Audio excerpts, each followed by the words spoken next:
সর্বনিম্ন মনে থাকবে, মানে সব 3 মাসের কম আমি দিতে পারবো না, যে আমি 14 দিন দিব, 15 দিন দিব, 1 মাস দিব, সেই সুযোগ আমার নেই। সর্বনিম্ন হচ্ছে 3 মাস আর সর্বোচ্চ হচ্ছে 2 বছর কারাদণ্ড। মনে থাকবে আপনাদের?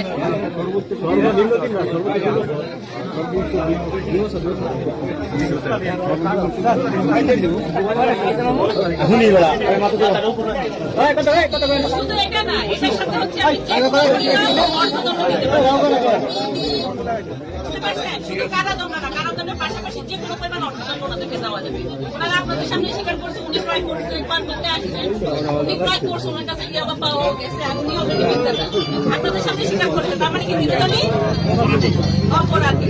এখন আমি যেটা বলছি, ওনাকে 3 মাসে দিয়ে দিয়েছি, আর যেহেতু উনি বিক্রেতা, উনি বড় অপরাধী, ওনাকে 6 মাসে দিয়ে দিয়েছি। এখন হচ্ছে যে আপনারা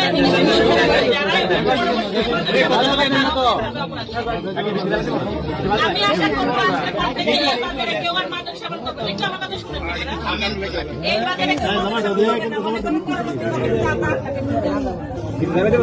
মনে থাকবে। সবাই ভালো থাকেন। আমাদের কিন্তু তথ্য দিয়ে সহায়তা করবেন, যেখানে মাদক সেবন হয়, যেখানে মাদক সেবন করছে, আমাদের কিন্তু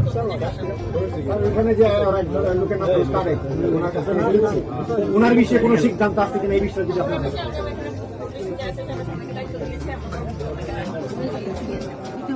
এত সুন্দর একটা বিচার হলো, সবাই হাততালি মারো।